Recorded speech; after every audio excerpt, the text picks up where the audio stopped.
வணக்கம் நண்பர்களே, இந்த வீடியோவில் எதை பற்றி பார்க்க போகிறோம் அப்படின்னா, பொங்கல் பரிசு குறித்து ஒரு முக்கியமான அறிவிப்பான வெளியிடப்பட்டிருக்கு. இது என்ன அறிவிப்பு, என்ன சொல்லியிருக்காங்க அப்படின்னு இந்த வீடியோவில் பார்க்கலாம். ஸோ வீடியோ ஸ்கிப் பண்ணாமல் கடைசி வரைக்கும் பாருங்கள். அதுக்கு முன்னாடி நீங்கள் நம்ம சேனலுக்கு புதுசாக வரீங்க அப்படின்னா மறக்காமல் சப்ஸ்கிரைப் பண்ணிவிடுங்க. அப்படியே பக்கத்தில் இருக்கக்கூடிய பெல் பட்டனை கிளிக் பண்ணிவிடுங்க. அப்போ இது போன்ற முக்கியமான தகவல் நோட்டிஃபிகேஷனாக உடனுக்குடன் ஒரு வீடியோக்குள்ளே போகலாம். தமிழகத்தில் ஒவ்வொரு வருடமும் மக்கள் அனைவரும் பொங்கல் பண்டிகையை மகிழ்ச்சியாக கொண்டாடும் வகையில் அரசு சார்பில் பொங்கல் பரிசு தொகுப்பு வழங்கப்படுகிறது. அதே சமயம் கடந்த 2 வருடங்களாக பொங்கல் பரிசு தொகுப்புடன் ரொக்கப்பணமும் ரேஷன் அட்டைதாரர்களுக்கு வழங்கப்பட்டு வந்தது. ஆனால் 2025ஆம் ஆண்டில் பொங்கல் பண்டிகையின் போது ரொக்கப்பணம் எதுவும் வழங்கப்படவில்லை. நிதி பற்றாக்குறை காரணமாக பொங்கல் பரிசு தொகுப்பு மட்டுமே வழங்கப்பட்டது. இப்படியான நிலையில் 2026 சட்டமன்ற தேர்தல் நெருங்குவதால் 2026ஆம் ஆண்டு பொங்கல் பண்டிகையில் ரொக்கப்பணம் வழங்கப்படும் என அரசு திட்டமிட்டுள்ளதாக சமீப காலமாக செய்திகள் வெளிவந்தாலும் உள்ளது.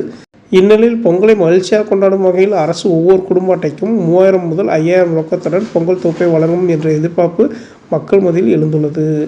வழக்கமாக ஜனவரி முதல் வாரத்திலிருந்து பொங்கல் பரிசு தொகுப்பு பெறுவதற்கான டோக்கன்கள் வழங்கப்படும். இதனால் புத்தாண்டு வாழ்த்தோடு முதல்வர் ஸ்டாலின் அவர்கள் பொங்கல் பரிசு தொகை அறிவிப்பை வெளியிடப் போவதாக வாய்ப்புகள் கூறப்படுகிறது.